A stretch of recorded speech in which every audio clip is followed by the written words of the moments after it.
everyone. Well, it's great to be up here and great to be in Orlando at Social Fresh.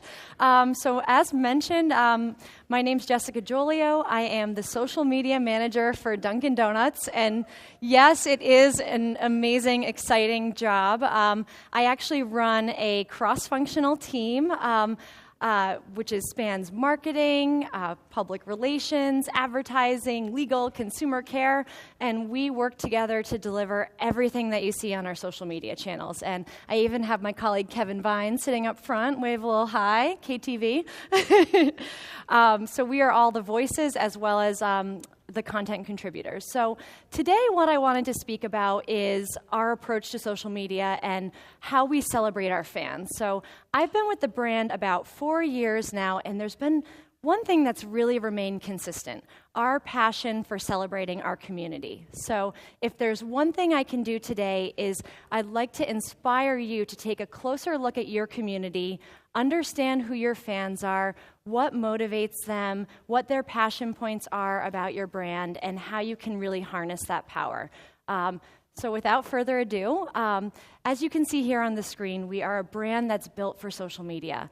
Our fans like to share a mix of the everyday kind of moment of Dunkin', that great first bite of a donut, maybe taking a selfie with friends in store, but there's also those kind of really special moments too, like including lattes in your engagement photos. That's pretty cool.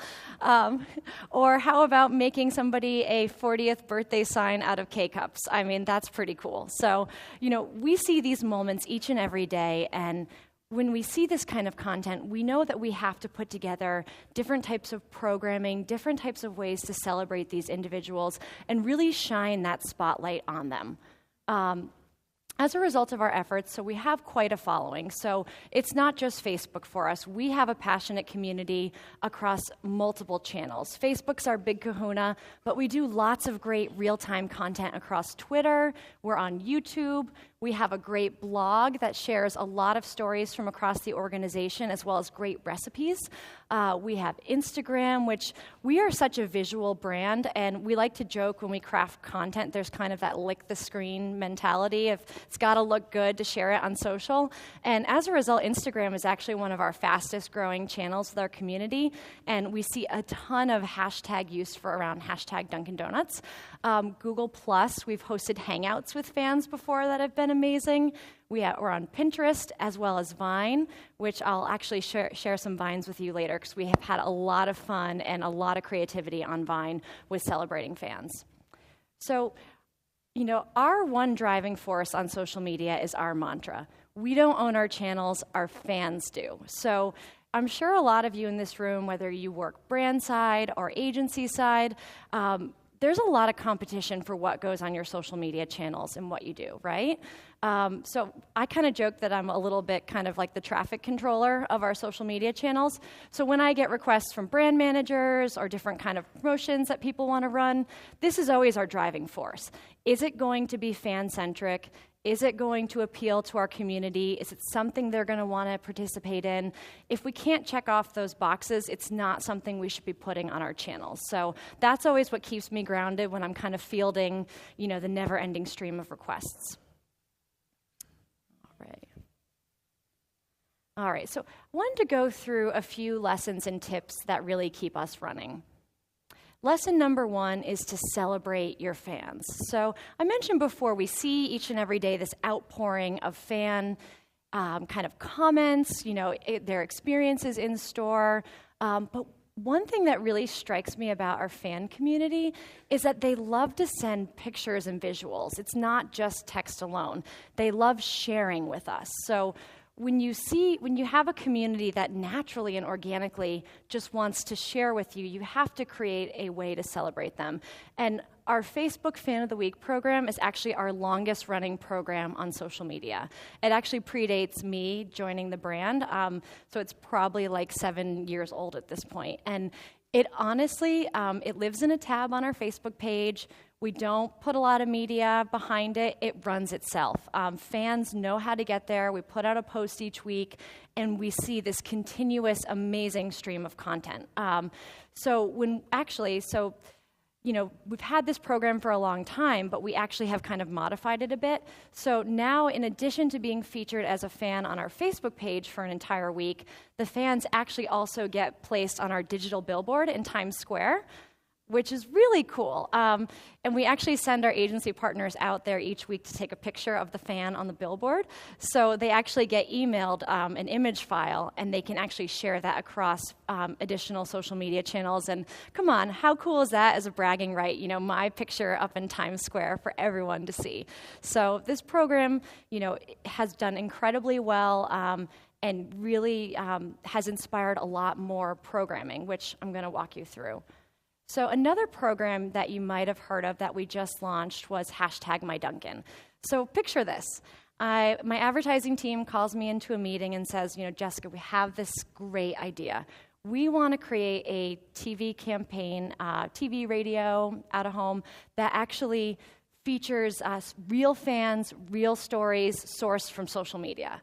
And, anyone who's a community manager or a social media manager is going to say, oh my gosh, all those great stories and things that I'm seeing every day are actually going to get shared on a much larger national stage. Such an amazing moment. So I actually got to work with our casting agency and reach out to fans on social media and say, hey, we're working on a project we want to talk to you about. And imagine how they reacted when they realized it was a Dunkin' Donuts commercial. So really amazing. So the commercials feature stories like getting an iced coffee boost before an a cappella rehearsal, getting coffee before going surfing, finding that last pumpkin K-cup pack in your stash in your cabinet. So really kind of simple but powerful, relatable stories that really reflect the voice of the community. And I should mention, so we obviously have this as like a TV and radio campaign, but we also print #MyDunkin on our coffee cups as well as POP in store.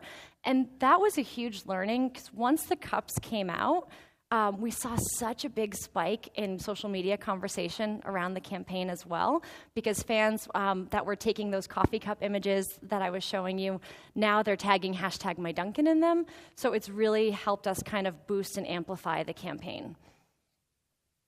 So obviously, we can't feature every fan as our Facebook fan of the week. We can't cast everyone in a TV commercial, although I'd love to. But we still are getting these amazing, everyday pieces of conversation. So we sat down with our team and said, what are we going to do for kind of the everyday mentions or the occasions that we see a fan that's tweeting us that, gosh, and this always kills me, is we see a fan that has engaged with us for years and we've never followed or commented back to them, And that's something when you're a larger brand, that can happen. And I hate to see that happening because I like to think that we do better with catching, our most passionate advocates. So we built the Surprise and Delight program.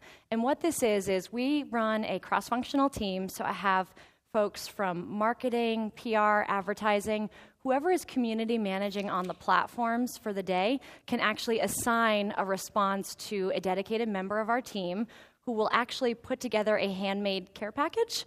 So you see they're wrapped very nicely, there's handwritten notes, and each package is personalized based on what the conversation was structured around. So it might be sourcing a hard-to-find mug for someone.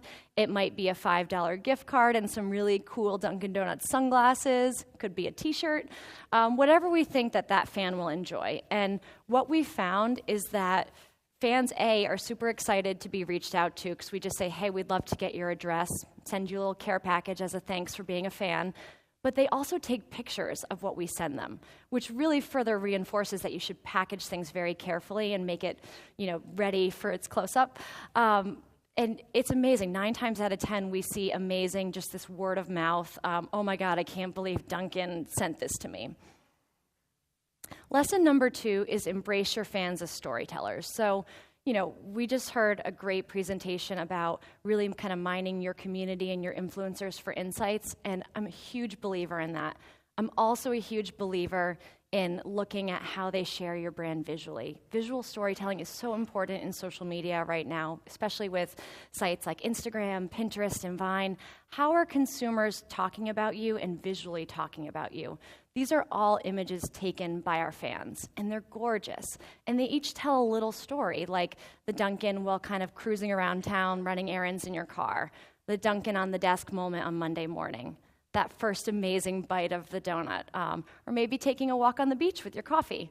Those are all moments that inspire us, and when you look at our content strategy across our social media channels, you're going to see that we're looking at those kind of lightweight, snackable moments that we can really rally our community around.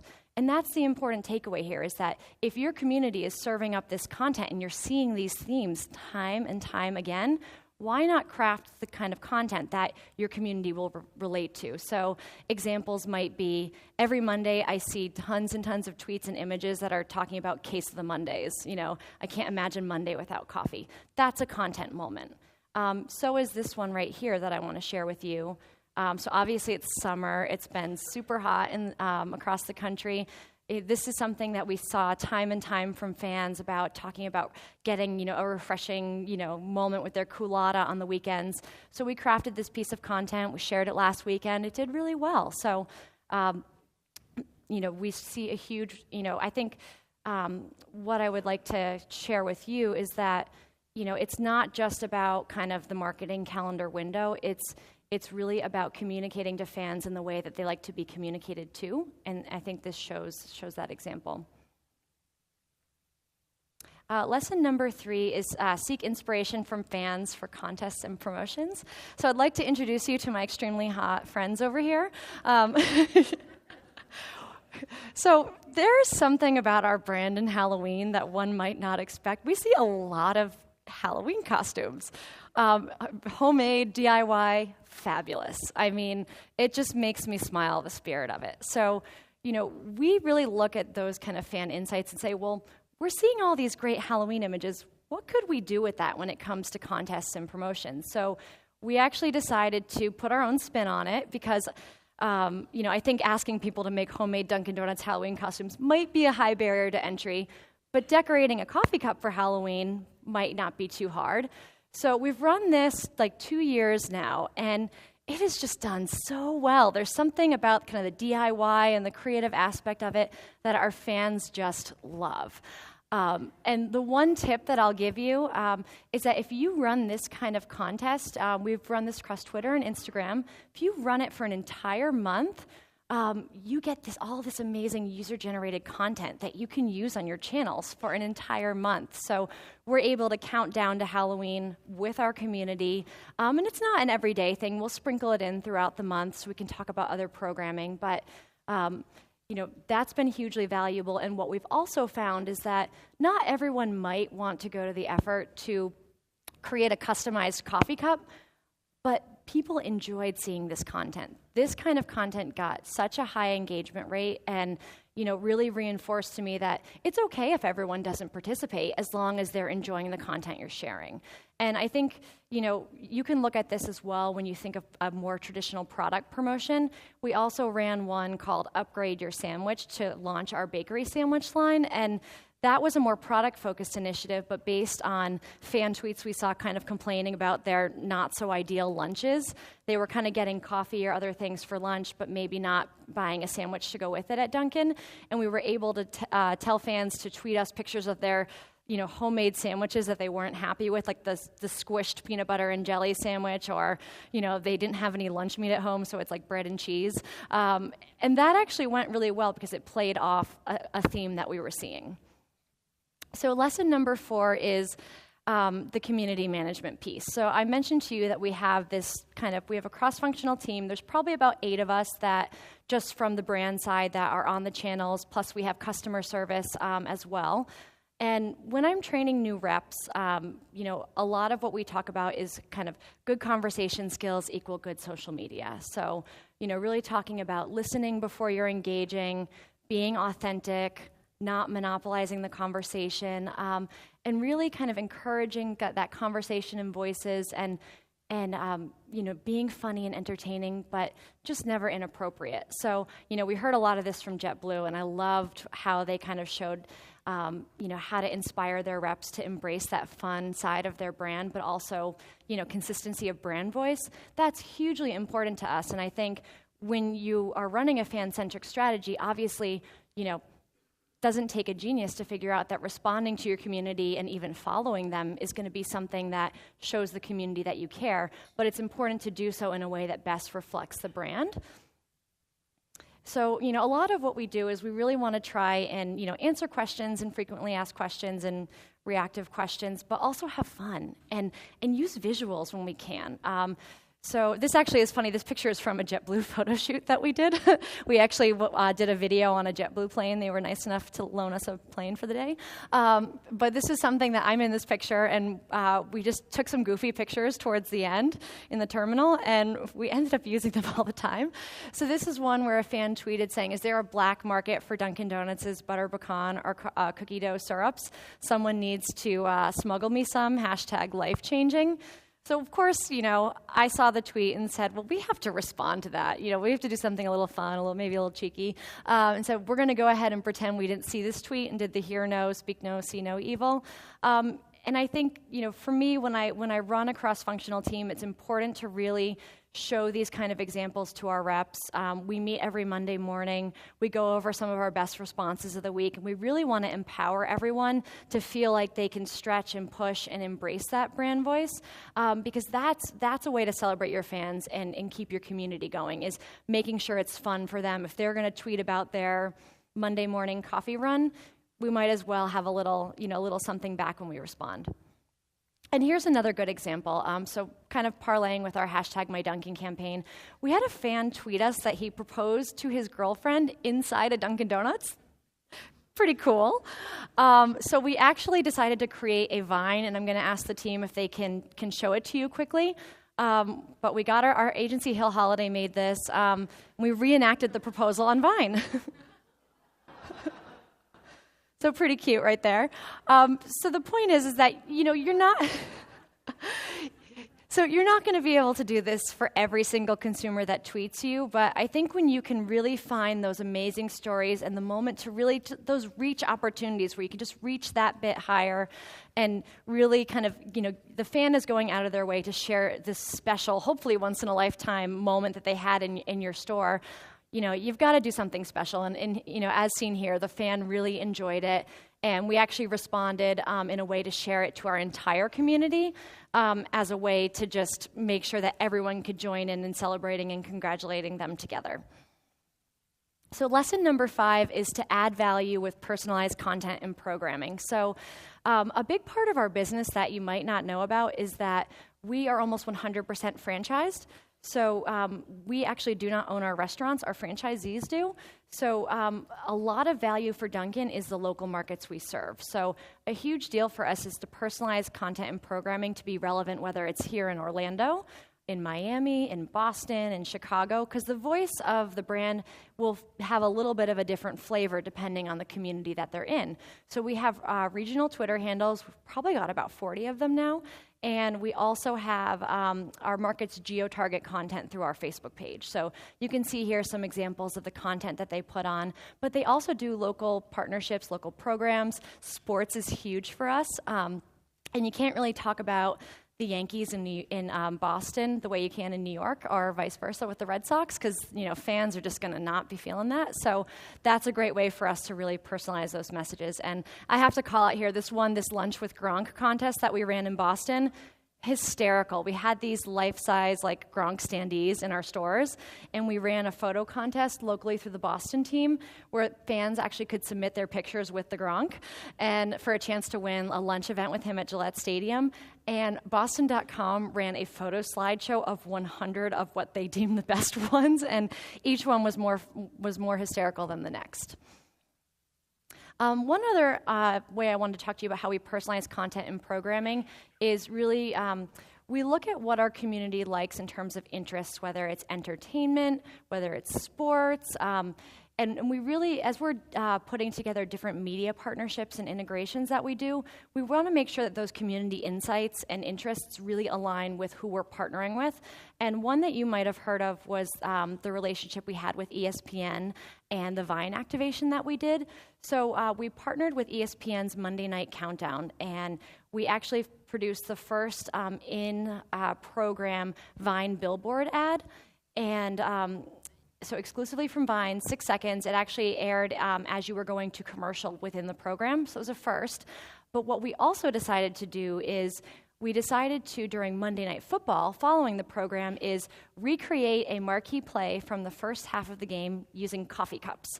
So I'm going to ask the team if they can click to Vine one more time and show you one that we did here. So as you can see here, so this is our agency. Pretty amazing, right? So this is really, when I'm talking about catering to your community, we know that our fans love sports. They love football. And, we have all these regional sports partnerships, but when you want to do something on a national scale, this is how we do it. And it's fantastic because each week it changed. We tried it with different products, and the set is actually quite large. Our Hill Holiday team and our team from Dunkin did a great job working on this together to pick the play and reenact the play very, very quickly in real time. And we shared it across Vine, we shared it across Twitter, and we were able to enter the Monday Night Football conversation, which, keep in mind, is at night, and we're more of a morning through afternoon brand. So we're able to enter conversation on Twitter in a time when you wouldn't necessarily be talking about Dunkin' Donuts, in a way that added value to the game and kind of was in our fun and irreverent kind of brand voice. So, and that to me is also celebrating your community because it's adding value in a way that's fun but not really hitting them over the head with kind of marketing or promotions. So I'm going to wrap up here, but key takeaways from my talk are to celebrate your fans. Look for opportunities to put your fans in the spotlight when you see those great content, messages, stories, retweets, sending them care packages. There's so many different ways you can do this. Embrace your fans as storytellers. All that data, all that content that you're getting each and every day, that's stuff that you can be using. It takes the headache out of putting your content calendar together and makes your job a lot easier. Respond to your fans more than you blast out content. You're on social media to keep your fans running, to celebrate how they engage with your company, really cater to them. And also, when you're putting programming together, make sure it's relevant and use community insights to keep your programming running. So that is my talk, and I'll take some questions. Thank you.